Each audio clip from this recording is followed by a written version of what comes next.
It's cowboy time. Welcome, partner, to Timeless Radio Waves. We hope you enjoy the show. If you do, please like, subscribe, and click the bell to get notifications. Don't forget to visit timelessradiowaves.com for details about our presentations. Now it's time for our bonus Cowboy Quiz and then our Timeless Radio Old West presentation. On with the show. What was the most common cause of death among cowboys on cattle drives?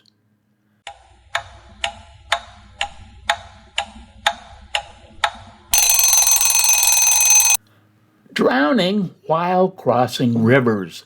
Cows could swim, but most cowboys could not. How did you do on the quiz, partner?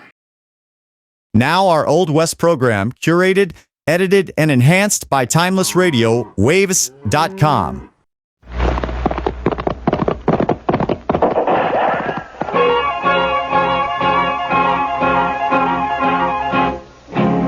Around Dodge City and in the territory on west, there's just one way to handle the killers and the spoilers, and that's with the U.S. Marshal and the smell of Gunsmoke.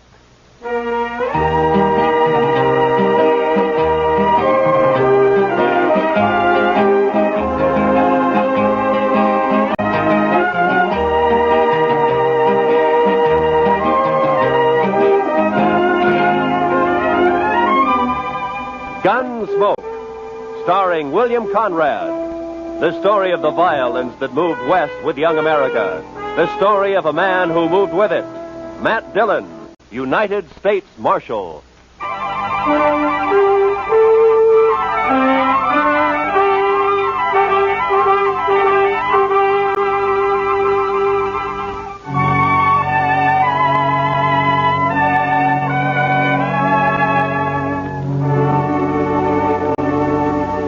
They told us a man we'd been looking for, a murderer, was in a cow camp on the North Fork of the Canadian River, about 100 miles south of Dodge. So Chester and I rode down to take a look. We found a fella there with a right name but the wrong face. So we started back. First night we camped in a dry, buffalo-rutted depression. The next morning I woke shortly after daybreak to find Chester already cooking breakfast. Morning, Mr. Dillon. Meat'll be done soon. Is the coffee made, Chester? That's what I need. It's boiling. I didn't make much, though. I thought I'd better save our water. You know, Chester, I'll bet right now the doc's back there in St. Louis, holed up in some fancy hotel and still asleep. That's quite a thought, sir. Yeah. Him right in the middle of St. Louis and us way out here on the prairie. I'll bet he's even got sheets on his bed. I wouldn't be surprised, Mr. Dillon. Doc said this was one vacation he was going to splurge on. He's riding the Santa Fe both ways. Huh? Well, meat's done. I cleaned off this rock here to cut it on. Oh, good.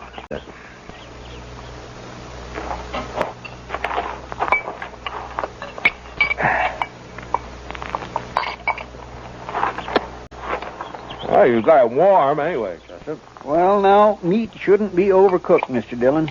That takes the taste clean out of it. Now, then we ought to be able to taste everything about this steer. Eggman's disappointment. How's that, Mr. Dillon? Never mind, Chester. How come you woke up so early this morning? Oh, I always do. Seems as soon as it gets daylight, my feet start to sweat, and then I just got to get up. Well, that's as good a reason as any, I guess. Wow. Looks like we got company, Chester. What? Oh, Where? right out there. Heading straight for us. Oh, yeah. Some cowboy, probably. I don't know. He doesn't ride quite like a cowboy. Why, it's just a kid, Mr. Dillon. Yeah, it sure is. Sure needs a haircut. What? Say, Mr. Dillon, it's a girl. Now, what could she be doing out here? I'm carrying a rifle, too. Well, get on, miss, and have some coffee. Who are you, mister? Hi, this is Chester Proudfoot, and I'm Matt Dillon. How do you do? You rustlers or what? Not exactly. I'm the U.S. Marshal out of Dodge, ma'am. U.S. Marshal? Oh, that's good. It is? Why? I need help, Mr. Marshal. My daddy's awful sick. Sick? Well, where is your daddy? We got a homestead about a mile over that rise back there. Oh, what's he sick with? It's his leg, Mr. Marshal. A horse threw him and his saddle both in the corral, and then it stepped on his foot. Now his whole leg's all funny. He's got a fever, too. Mr. Dillon, that sounds like... Yeah, I know, Chester. Tell me, miss, when the horse stepped on him, did it cut his foot, break the skin anywhere? Just a scratch. Tore his boot off, though. Oh. Please, Mr. Marshal, please come see him. I'm scared, the way his leg is and everything. Well, sure we'll come. Your mother with him now? I don't have a mother, Mr. Marshal. Oh. Well, then, what are you doing out here if your daddy's sick? We ran out of meat about 3 days ago, and I don't have anything to feed him. Oh. All right. Chester, I'll write back with... what is your name, anyway? Tara Hantry. Oh. I'll be 16 next January. Well, that's fine. We'll go back to the Hantry place, Chester. You scout around for some meat. All right, sir. And if you don't find any antelope, shoot the first calf you see. Anybody's calf. I'll do it, Mr. Dillon.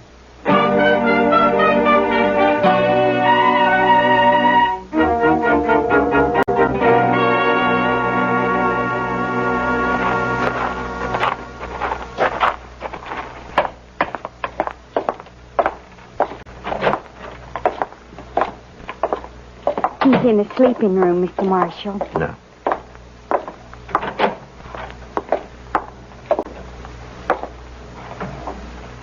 Daddy.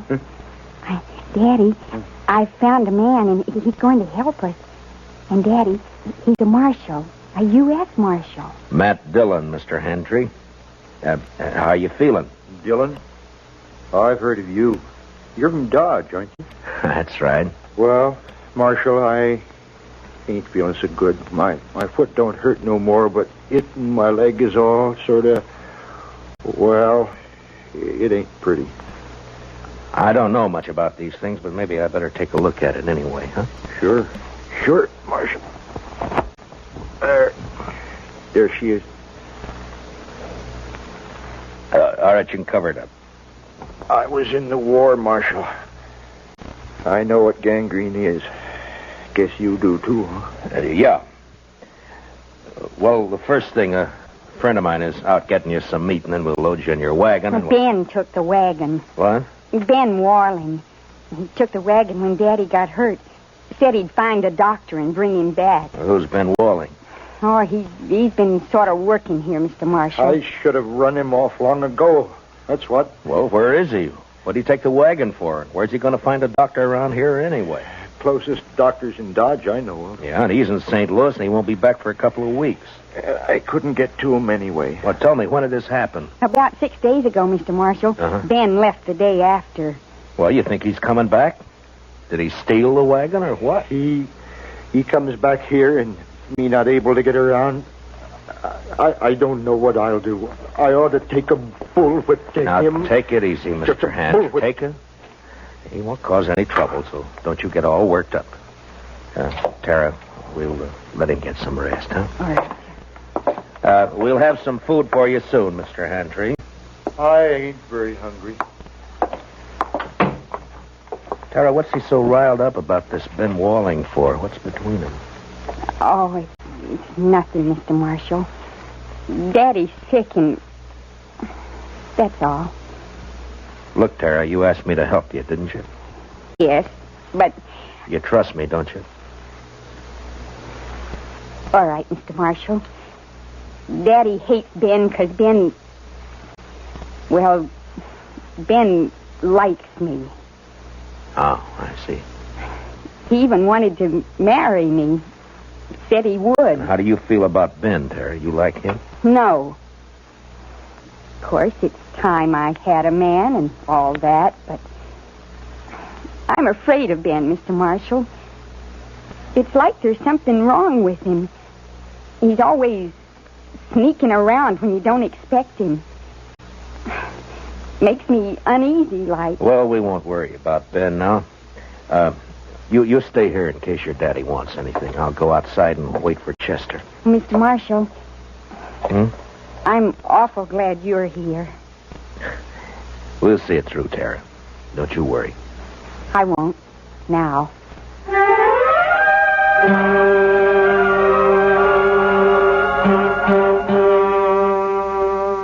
I went outside and walked over to the small corral that stood nearby. There I rolled a smoke and looked out across the flat distances of the prairie. And I wondered how anyone could survive in all that emptiness. Hantry, lying on his bed back there in the house. He wouldn't survive. The prairie got to him all right. And its vast loneliness had put him out of reach of any help. And Tara, what could she do out here in this endless land of grass? I was glad to get my mind off it when Chester rode in with an antelope across his saddle. We hung it on the corral, dressed it, took a hind quarter into Tara, and we went back outside and sat down. Yes, sir. She's a plucky girl, Mr. Dillon. Yeah, fine girl, Chester. Yeah, but this Ben fella, I just don't understand his going off with the wagon like that. Well, it doesn't matter much now. Hantry won't last more than a day or two, anyway. It's that bad, is it? Yeah, blood poisoning, Chester. As soon as it reaches his heart, he's done for. Well, isn't there any way to stop it? Yeah, sure. Cut his leg off. Oh. Too bad Doc isn't here. Yeah. Would that stop it, Mr. Dillon? Cutting his leg off, I mean? I don't know, Chester. I don't know. Maybe too late anyway. Well, I sure wish we could do something for him. I don't take to just sitting around and waiting for a man to die. Well, nobody does. It isn't right, somehow. That poor fella and Tara. Why, Mr. Dillon, that girl will go crazy out here all alone. All right, Chester. What do you want me to do about it? I'm not a doctor. Now, shut up. Well,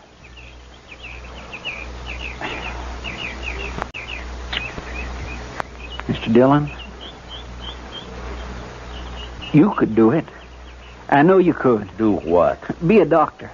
Long enough to save Mr. Hantry's life. Are you anyway. out of your head? No, sir. Then what are you talking like that for? The most I ever did was doctor a horse for the colic. That's fine training for this, isn't it? I know. I couldn't do it. I just plain don't have the spirit. But you do. Oh, why didn't I leave you back in Dodge? It wouldn't have mattered anyway, Mr. Dillon, because you would never just stand by and let a man die. Let's go talk to him, Chester. Yes, Mr. Dillon.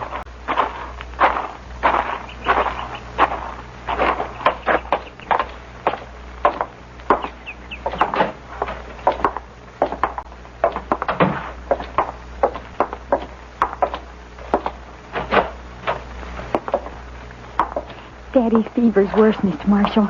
I'm going to get some more water. Yeah. How do you feel, Mr. Hantry? I don't feel much, Marshal. Outside of burning up. I've been trying to tell Tara I just can't last long with blood poisoning. She's just got to figure on it. Well, that's what I came to talk to you about. I guess you know the only thing that'll give you a chance. I know. I've been thinking about it. But I couldn't ask any man to do that. You didn't ask me. Well, it's up to you, Mr. Hantry. I'll try it if you're willing. The only thing is I won't know much about what I'm doing. I seen it done in the Union Army, Marshal. I could tell you some things. All right. The only thing is, Marshal, I don't know I'd be much use around here with one leg. Well, you'll have to decide that for yourself. I know. You could move to town, Mr. Hantry. You and Tara. That's it, Tara. If it was just me, I wouldn't do it, but I can't leave Tara alone. Now, if I can help it, I can't. All right, Marshal. Let's do it. You're a brave man. No, Marshal. I just don't have any choice. Come on. Let's get it over with. You got any liquor in the house? There's a jug of corn out in the kitchen. Get it, Chester. You can start drinking it while we're getting everything else ready. Tell Tara to start boiling a lot of water. Yeah. I'll talk to her in a few minutes. I'll be right back. Now, I want you to tell me everything that you know about this, Mr. Hantry. First, I'll tell you what you'll need. Mm-hmm. There's a straight iron out by the corral somewhere. Yeah. You can heat it in the main room fireplace. Right. Now, what else? Tara will find some cloth for bandages. And the rest of the stuff you can get in the kitchen. Uh-huh.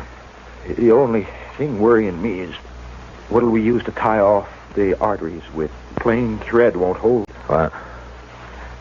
Maybe some thin strips of raw hide. No, they'd soak through. You got to have something. I know. At least I think it'll work. What about horsehair? Oh, that's it, Marshal. Pull it off the tail. It'll work fine. Here's the jug, Mr. Hantry, and I brought you a cup, too. Pour me some. I want to get good and drunk. Here you are, Mr. Hantry.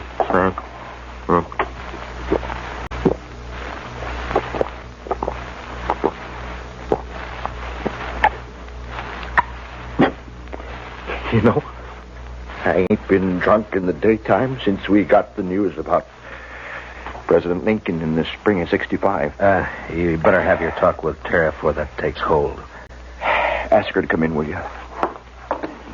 Come on, Chester, we got work to do. Yes, sir. Good luck, Mr. Hantry. Thanks. Well, Marshal. Yeah. Marshal, I'll try to make it easy for you. Yeah. Sure.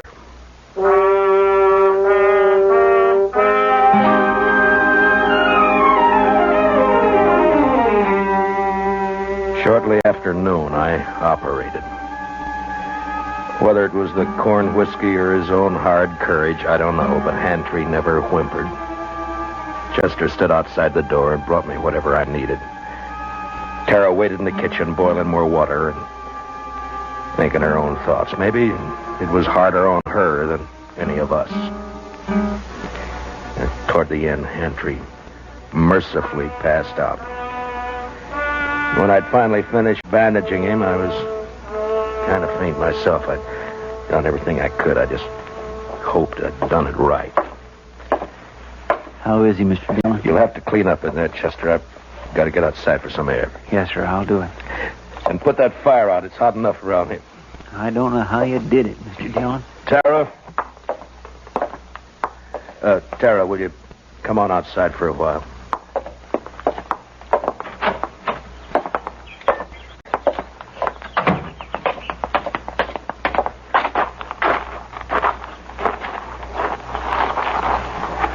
Is Daddy all right?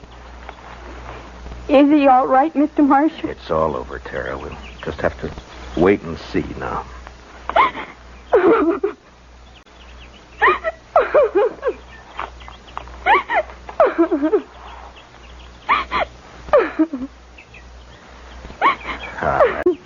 There now, Tara. He's all right.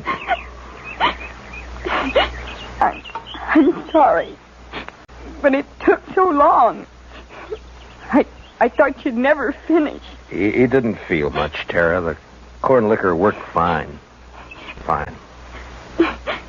Will he get well now? Well, I hope so, Tara. I hope so. Mr. Marshal, are you going to wait and see?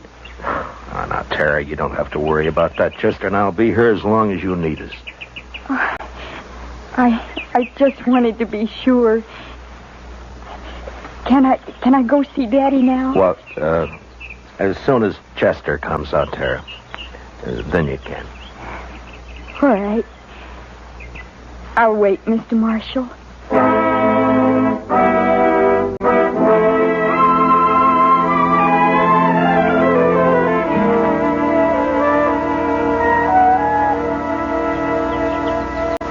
It beats me, Mr. Dillon, how he can just lay there so quiet and peaceful. It's only been 4 or 5 hours, Chester. The liquor hasn't worn off yet. He drank nearly the whole jug. No, he needed it. Say, Mr. Dillon, look yonder. No? Somebody coming with a wagon. Oh, yeah. It's probably that Ben Walling they were talking about. I'll bet that's who it is, all right. Wonder what he'll have to say for himself. Ah, you'll think of something, Chester. His kind always do. You recognize him? No, sir. Do you? No, I never saw him before.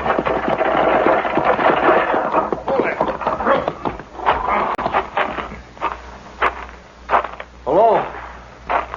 What are you doing here? You've been walling? How'd you know?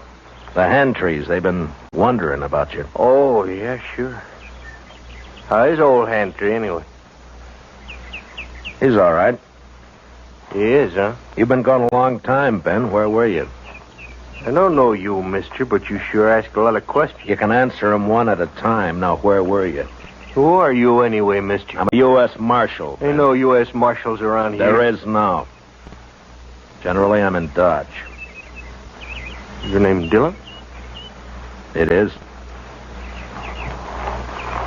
Well, what are you doing here, Marshal? Tara ran into us, asked us to help. Seems the only able-bodied man around here took off in a wagon. I went to fetch a doctor. Anything wrong in that? Not at all. Where is he? Well, first night the horses ran away, and I've been chasing them ever since. I didn't catch them till this morning. And then I've been gone so long, I thought I'd better get back to you right away. I was worried about Tara and old Hantry, of course. I see. Well, you better get your horses unhitched, Ben. You can see Tara later. She's in with her father now. Gonna be all right, huh? I was kind of worried about that foot. Looked to me like it might have poison in it. It did. What do you mean it did? I took his leg off about noon today. You what? Mr. Dillon did it all by himself, just like a regular doctor. Oh, but how'd you know what to do? You might have killed him. Somebody had to do it, Ben. It's a sure thing Tara couldn't. You're blaming me, ain't you? Well, I did everything I could. Didn't my fault those blasted horses run off. Hantry's pretty sick, Ben. I wouldn't bother him for a day or two if I were you. Oh, I won't bother you. Oh, now look, Marshal. You can leave now. I'll handle everything here. We'll leave. As soon as Hantry's able to take care of himself again. All right, stay as long as you like. I don't care. Mr. Dillon, Yeah. I think that Ben is a no-good liar. You're right on both counts, Chester. And I'll tell you something else. You see that saddle over there? Well, that belongs to Mr. Hantry. Yeah, I know. I looked at it this noon. Somebody cut the cinch strap on it. Cut the cinch strap. Mm-hmm. No wonder that bronc bucked him in the saddle off bull. Well, do you think Tara did it? Oh, my goodness gracious. No, Mr. Dillon. Tara'd never do a thing like that to her own. It was Ben, wasn't it? That'd be my guess. He figured the old man would get hurt, maybe killed. Why, sir? So he'd have a free hand with Tara. Why, is that low down? Mr. Dillon, let me arrest him. Not yet, Chester. There's plenty of time. All right, sir. I'll wait.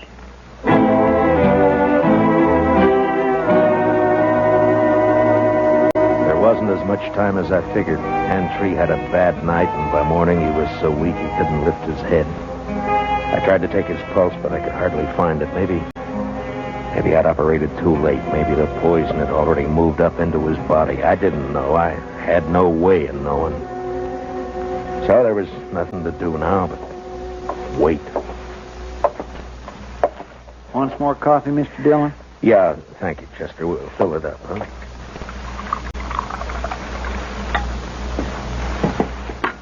Tara won't eat anything at all, sir. She just sat there by his bed, hasn't slept a wink I know of. Well, it's her father, Chester. He's all she's got. I never thought much about it before, Mr. Dillon, but seeing Tara, I kind of wish I had a daughter. You'd have to change your profession if you were going to take care of a daughter, Chester. Why, I don't have any profession, Mr. Dillon. Oh, Mr. Marshal. Yeah, what is it, Tara? Please come. Daddy wants you. I think he's... You better come too, Chester. Yes, sir.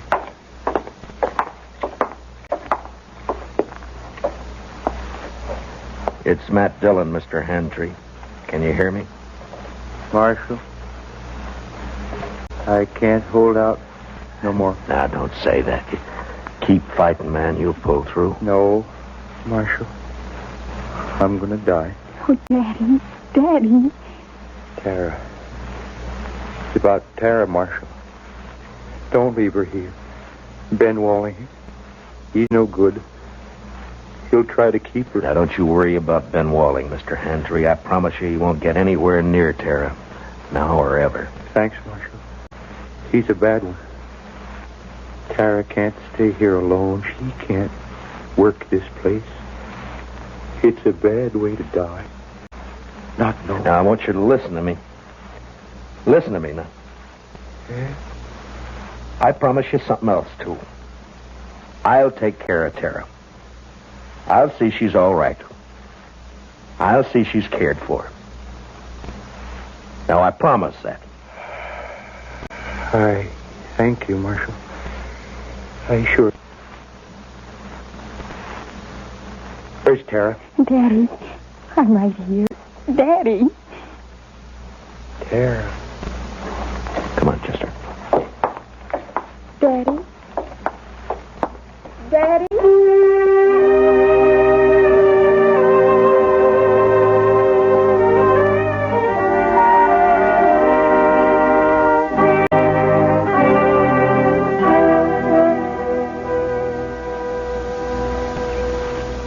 I don't know, Mr. Dillon. I don't think they'd have made out on this place anyway. Why not, Chester? Well, there just isn't enough water. That one little old spring's all I've got. Well, if they had a lake, it'd still be too much for Tara.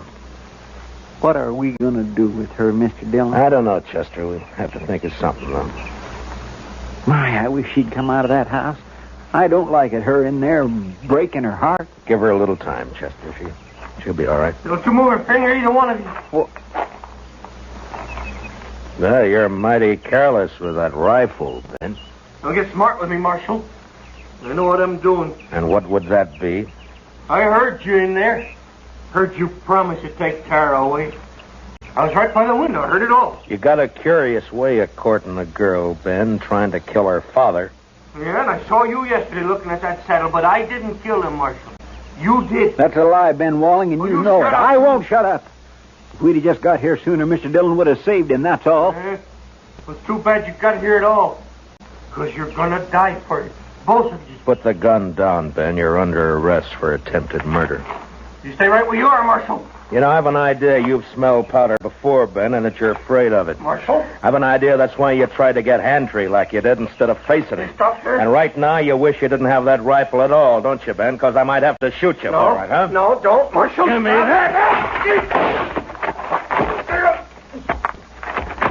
You all right, Mr. Dillon? He didn't even try, Chester. Rifle went off when I knocked it aside. That's all. He was scared to death. Well, I didn't feel exactly comfortable. Well, tie him up and keep an eye on him. I'll go see Tara. Yes, sir, Mr. Dillon. Late that evening, we buried Hantry out on the prairie, out in back of the little homestead. They would die now, too, and fall apart without him. The next morning, we loaded everything we could get into the wagon. With Tara beside me, we started out for Dodge. Ben Wallen never said a word. Chester led his horse, and they rode along ahead of us. I had plenty of time to tell Tara all about Dodge and how there were some good people there and how we'd find her a home and a family. She sat there, tight-lipped. She didn't say much, but she never once looked back.